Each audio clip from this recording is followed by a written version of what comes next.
Hello guys, कैसे हो आप सभी लोग। आप लोगों के बहुत डाउट है भाई कि पीजीटी सीएस के लिए क्या इसेंशियल क्वालिफिकेशन है, टीजीटी सीएस के लिए क्या इसेंशियल क्वालिफिकेशन है, क्या हम केवीएस का फॉर्म भर सकते हैं, क्या हम एनवीएस का फॉर्म भर सकते हैं। मैंने तो बीए करी हुई है लेकिन हर एक साल मैंने कंप्यूटर पढ़ा है। मैंने तो बीकॉम करी हुई है लेकिन मैंने हर एक साल कंप्यूटर पढ़ा है। मेरे पास बीएड भी है। क्या मैं फॉर्म भर सकता हूँ, क्या मैं नहीं भर सकता। तो इस वीडियो में आप लोगों के सारे डाउट क्लियर हो जाएंगे। वीडियो को बिल्कुल ध्यान से देखना है। आप लोग क्या करते हो, आप लोग वीडियो को तो ध्यान से देखते नहीं हो, उसके बाद फिर आप कहते हो कि क्या मैं एलिजिबल हूँ, क्या मैं नहीं हूँ। तो आप लोगों को पहले पूरी वीडियो को ध्यान से देखना है। मैं हर एक पॉइंट इस वीडियो में कवर करूँगी। तो देखते हैं। सबसे पहले बात आती है पीजीटी की, पीजीटी सीएस की। वो केवीएस में भी और एनवीएस में भी, दोनों में देखते हैं। सबसे पहले तो आपके पास क्या होना चाहिए, आपके पास मास्टर्स होनी चाहिए। मास्टर्स बोले तो किस सब्जेक्ट में हो, मास्टर्स भी कई तरीके की एलिजिबल है। इसमें तो आपके पास एमएससी हो कंप्यूटर साइंस या फिर आईटी से, या फिर एमसीए हो, ठीक है। और उसमें भी क्या कंडीशन, आपके पास 50% मार्क्स आपके होने चाहिए आपकी मास्टर्स डिग्री में, ठीक है। कुछ लोग कहेंगे कि मेरे पास तो एमएससी तो है सीएसआईटी से, लेकिन इससे पहले तो मैंने बीए करी हुई है, बीए करी थी, उसमें भी मैंने सीएस पढ़ा था, देन उसके बाद मैंने एमएससी करी है। भाई एलिजिबल हो आप लोग। इसमें ग्रेजुएशन की तो बात हो ही नहीं रही। आपके पास जो फाइनल क्वालिफिकेशन है ना, उसकी बात हो रही है। आपके पास एमएससी है ना विद 50% मार्क्स, तो भर दो। अगर आपने बीए करी है ना पहले, देन उसके बाद आपने एमसीए करी है, या आपने पहले बीएससी करी है ना, देन उसके बाद एमसीए करी है, एलिजिबल हो आप। विद 50% मार्क्स होनी चाहिए बस आपकी, आपके हाथ में डिग्री होनी चाहिए एमसीए की, ठीक है। उसके बाद एमटेक हो, सीएस या आईटी, किसी भी सब्जेक्ट से आपकी। सीएस आईटी ही एलिजिबल है। कुछ लोग कहेंगे कि मैंने तो ये वाली इंजीनियरिंग करी हुई है, मैंने तो वो वाली इंजीनियरिंग की है, लेकिन मैंने कंप्यूटर भी पढ़ा है इस इंजीनियरिंग में। भाई एलिजिबल नहीं हो। साफ साफ लिखा हुआ है एमई एमटेक की सब्जेक्ट से आपकी, सीएस या फिर आईटी से, विद 50% मार्क्स। मार्क्स कितने होने चाहिए आपके एमटेक में या फिर एमई में, 50% मार्क्स होने चाहिए। देन फर्स्ट क्वालिफिकेशन होगी। सेकंड में क्या कह रहा है, सेकंड में कह रहा है आपके पास बीएड हो विद 50% मार्क्स। बीएड हो, कोई भी सब्जेक्ट से हो बीएड, हमें कोई फर्क नहीं पड़ता, लेकिन आपके पास बीएड होनी चाहिए, ठीक है। अब कुछ लोग कहेंगे कि बीएड तो सीएस से होती ही नहीं है। हाँ भाई, बिल्कुल सही बात है आप लोगों की। 1-2 यूनिवर्सिटी जो बीएड करवा रही है सीएस से, तो फिर क्या करें, किस सब्जेक्ट से हम लोग बीएड करें। तो वीडियो को ध्यान से देखना है। अभी मैं आप लोगों के लास्ट में, इस वीडियो के लास्ट में मैं आप लोगों को बताऊंगी कि भाई आपको कौन सी बीएड करनी है, कौन सी बीएड आपकी मैंडेटरी है, ठीक है।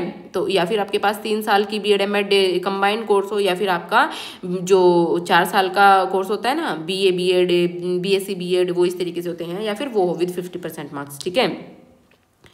ये हमारी बात हो गई है पीजीटी सीएस की। अब देखते हैं टीजीटी सीएस की।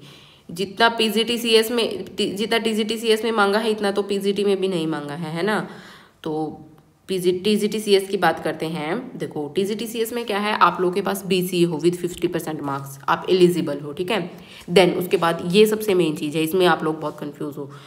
देखो आपके पास बीए हो, या फिर बीकॉम हो, या फिर बीएससी हो, कुछ भी हो, लेकिन उसमें आपने 3 साल में अगर सीएस या फिर आईटी पढ़ा है एज मेन सब्जेक्ट, सीएस या फिर आईटी, और आपके सीएस और आईटी में सिर्फ, पूरी ग्रेजुएशन पूरे सब्जेक्ट्स में नहीं, सिर्फ सीएस और आईटी में अगर 50% मार्क्स हैं, you are eligible.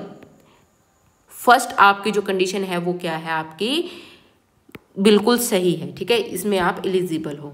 And also in aggregate provide, ये सेम बात हो रही है, ठीक है। इसके बाद या फिर आपके पास बीई बीटेक हो कंप्यूटर साइंस या आईटी से, उसमें भी आपके कितने % मार्क्स होने चाहिए, 50% मार्क्स, ठीक है। कोई भी हो इन दोनों में, तीनों में से चलेगा, ठीक है। इसमें भी आगे चॉइस है आपके पास, कुछ भी हो इसमें से वो चलेगा। सेकेंड कंडीशन है आपके पास सीटेट पेपर 2 भी क्वालिफाई होना चाहिए, ठीक है। और आपके पास बीएड भी होनी चाहिए। बीएड में कितने % मार्क्स होने चाहिए, 50% मार्क्स। और उसके बाद कह रहा है कि आपके पास या तो फिर बीएड एमएड हो 3 साल का इंटीग्रेटेड कोर्स, या फिर आपके पास वही 4 साल वाला कोर्स हो।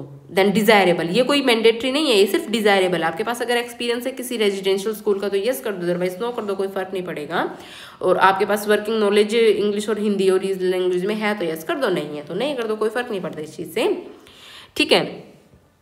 देन उसके बाद बात आती है बीएड और सीटेट की। सबसे पहले तो पीजीटी की बात कर लेते हैं। पीजीटी में हमारा जो है वो क्या मांगा हुआ है, बीएड मांगा हुआ है।